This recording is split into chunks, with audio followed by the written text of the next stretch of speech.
ये समाचार आप आकाशवाणी के देहरादून केंद्र से सुन रहे हैं। अब आप प्रियंका मलिक से प्रादेशिक समाचार सुनिए। पहले समाचार। मुख्य सचिव एस संधू ने मसूरी में चल रहे चिंतन शिविर की रिपोर्ट 1 सप्ताह में अधिकारियों को देने के निर्देश दिए।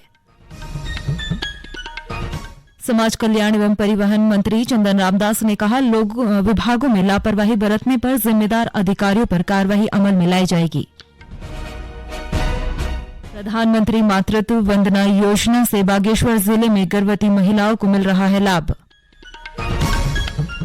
और चंपावत जिले की महाकाली नदी को एंगलिंग हब के रूप में विकसित किया जा रहा है। और अब समाचार विस्तार से। मसूरी स्थित लाल बहादुर शास्त्री राष्ट्रीय प्रशासनिक अकादमी में चल रहे चिंतन शिविर के दूसरे दिन आज कृषि, बागवानी, पर्यटन, वन आदि विषयों पर मंथन किया गया। इस दौरान मुख्य सचिव एस संधू ने सभी अधिकारियों को 3 दिन तक चलने वाले चिंतन शिविर की 1 सप्ताह में रिपोर्ट देने के निर्देश दिए हैं। उन्होंने कहा कि शिविर में जो भी नए और अभिनव विचार सामने आ रहे हैं उनको लागू किए जाने पर विचार करना होगा। शिविर में कृषि सचिव BVRC पुरुषोत्तम ने कहा कि कृषि व बागवानी के क्षेत्र में सुधार लाने के साथ ही पर्वतीय जिलों में बीज की गुणवत्ता में सुधार लाने की जरूरत है।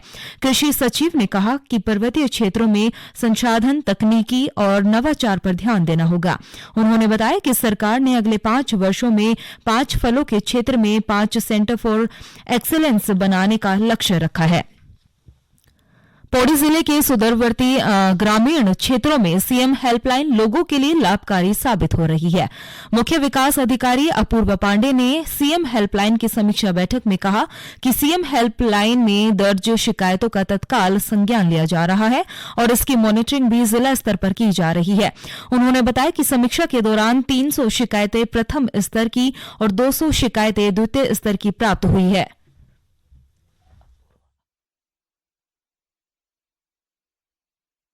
सीएम हेल्पलाइन की जिले स्तर पे लगातार समीक्षा की जा रही है। कुछ दिन पूर्व जिलाधिकारी महोदय द्वारा भी समीक्षा की गई थी। उसके बाद से आज हम लोग काफ़ी समस्याओं में, काफ़ी शिकायतों में हमने निस्तारण देखा है। अधिकांश जो शिकायतें थी वो पिछले कुछ दिनों की ही थी, परंतु सभी अधिकारियों को उसमें निर्देशित कर दिया गया है कि बिना समय लिए तत्काल ही शिकायतकर्ता से संपर्क स्थापित करके उनकी समस्या का शीघ्र निवारण करना सुनिश्चित करें।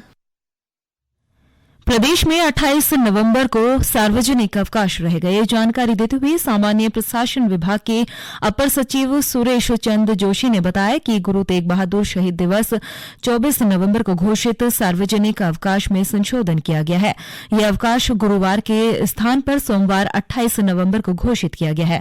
अपर सचिव सुरेश चंद्र जोशी ने स्पष्ट किया है कि जिन स्थलों पर 5 दिवसीय सप्ताह लागू है उन पर यह अवकाश लागू नहीं होगा।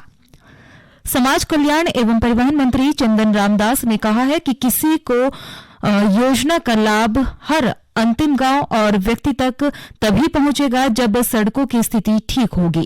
उन्होंने रुद्रप्रयाग जिले में सभी विभागों को जनता से जुड़ी योजनाओं के कार्यों में कोताही न बरतने, समय पर टेंडर और डीपीआर प्रक्रिया पूरी कर योजनाओं का लाभ आमजन तक पहुंचाने की सख्त हिदायत दी है। परिवहन मंत्री ने कहा कि अगर किसी भी विभाग की ओर से इसमें लापरवाही बरती गई तो जिम्मेदार लोगों पर नियमानुसार कार्रवाई अमल में लाई जाएगी।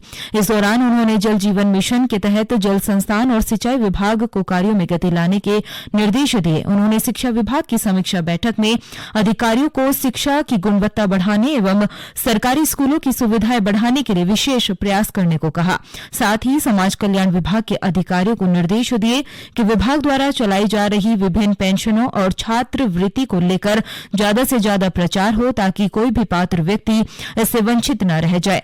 उन्होंने सुझाव दिया कि स्कूल, कॉलेज खुलने के साथ ही छात्र छात्राओं को दी जाने वाली छात्रवृत्ति की प्रक्रिया भी शुरू की जानी चाहिए।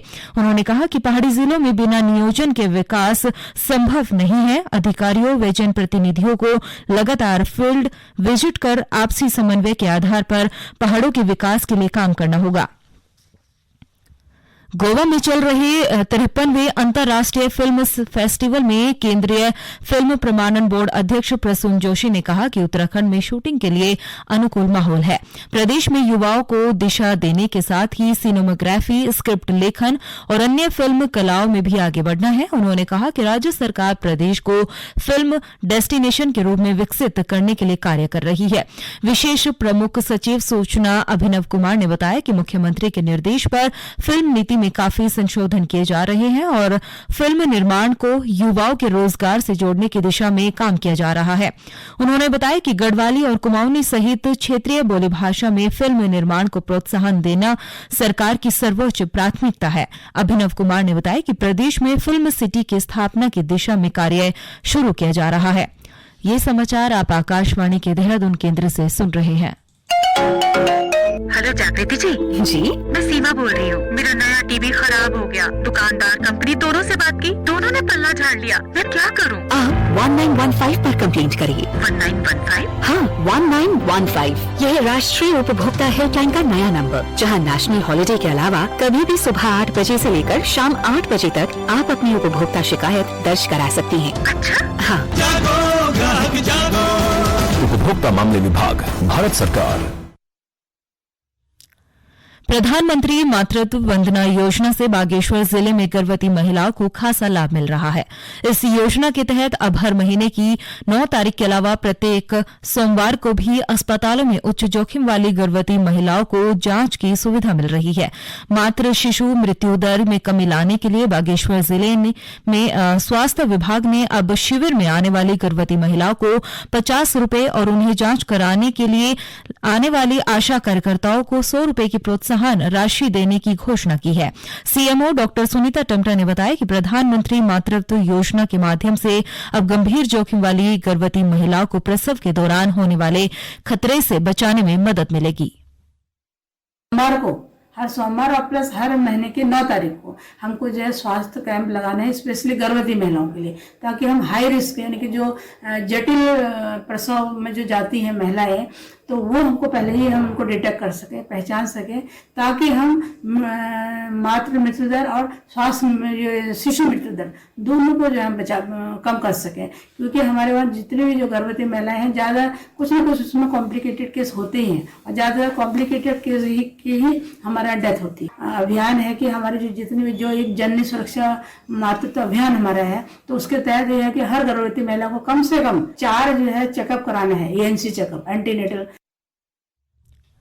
केंद्र सरकार की महत्वाकांक्षी योजना बेटी बचाओ बेटी पढ़ाओ के तहत महिला सशक्तिकरण एवं बाल विकास विभाग उधम सिंह नगर के तत्वाधान में जीजीआईसी पंतनगर की 100 बालिकाओं को आत्म सुरक्षा का प्रशिक्षण दिया जा रहा है।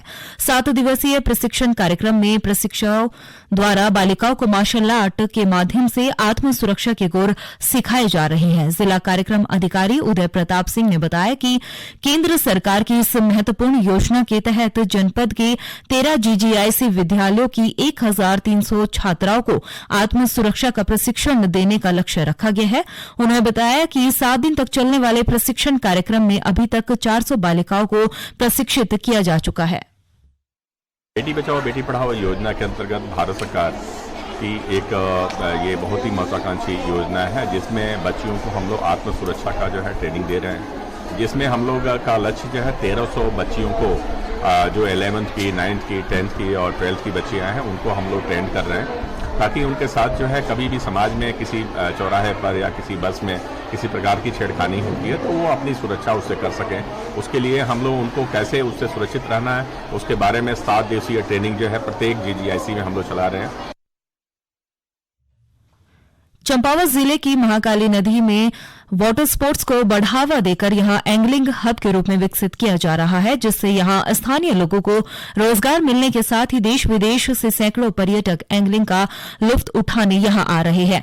मत्स्य विभाग के अधिकारी संजीव कुमार ने बताया कि प्रशासन की ओर से महाकाली नदी के पंचेश्वर में 3 बीट और अन्य स्थानों में 1-1 बीट बनाई गई है, जो स्थानीय लोगों, मंगल दलों और स्वयं सहायता समूह के माध्यम से संचालित किया जा रहा है। गौरतलब है कि एंगलिंग मत्स्य आखेट है।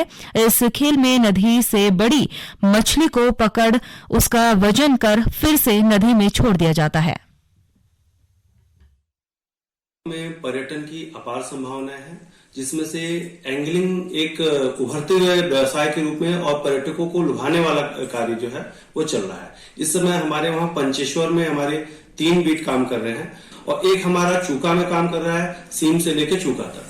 यहाँ पर हमारे देशी और विदेशी पर्यटक बहुत ही आतुरता के साथ आ रहे हैं, जिसमें विदेशी पर्यटकों के लिए 150 रुपए प्रतिदिन प्रति रॉड रखा गया है और भारतीय पर्यटकों के लिए 75 रुपए प्रतिदिन प्रति रॉड के हिसाब से शुल्क रखा गया है। कुमाऊं विश्वविद्यालय में एमएसडब्ल्यू और वीपीईएस के दूसरे व चौथे सेमेस्टर, बीएससी बायोटेक के चौथे और एमए योग के दूसरे सेमेस्टर की परीक्षाओं के परिणाम घोषित कर दिए गए हैं। विश्वविद्यालय के कुल सचिव दिनेश चंद्रा ने बताया कि परीक्षाफल विश्वविद्यालय की परीक्षाफल वेबसाइट ukntl.net पर लॉगिन करके देखा जा सकता है। असम में आयोजित 37वें नेशनल जूनियर एथलेटिक्स चैंपियनशिप की 5 किलोमीटर रेस वॉक में अंडर 16 में स्वर्ण पदक विजेता हिमांशु कुमार और 10 किलोमीटर रेस वॉक में रजत पदक विजेता सचिन सिंह बोहरा ने आज देहरादून में मुख्यमंत्री पुष्कर सिंह धामी से मुलाकात की है। मुख्यमंत्री पुष्कर सिंह धामी ने दोनों एथलीट को आगामी खेलों की शुभकामनाएं देते हुए कहा कि आगे भी राज्य का नाम इसी तरह रोशन करेंगे। उन्होंने कहा कि सरकार प्रतिभावान खिलाड़ियों को प्रशिक्षण देने के लिए हर संभव सहायता कर रही है। विधानसभा अध्यक्ष यदु खंडूरी भूषण ने आज नई दिल्ली में केंद्रीय पर्यावरण, वन एवं जलवायु परिवर्तन मंत्री भूपेंद्र यादव से मुलाकात की। इस दौरान विधानसभा अध्यक्ष ने केंद्रीय मंत्री से लालडांग चिल्लरखाल मोटरमार्ग के निर्माण सहित कोटद्वार विधानसभा क्षेत्र में चिड़ियाघर व रेस्क्यू सेंटर को बनाए जाने को लेकर बातचीत की है। केंद्रीय मंत्री ने आश्वासन दिया कि उत्तराखंड के सभी मुद्दों पर सकारात्मक फैसले लिए जाएंगे। और अंत में मुख्य समाचार एक बार फिर। मुख्य सचिव एस.एस. संधू ने मसूरी में चल रहे चिंतन शिविर की रिपोर्ट 1 सप्ताह में देने के लिए अधिकारियों को निर्देश दिए। समाज कल्याण एवं परिवहन मंत्री चंदन रामदास ने कहा कि विभागों में लापरवाही बरतने पर जिम्मेदार अधिकारियों पर कार्रवाई अमल में लाई जाएगी।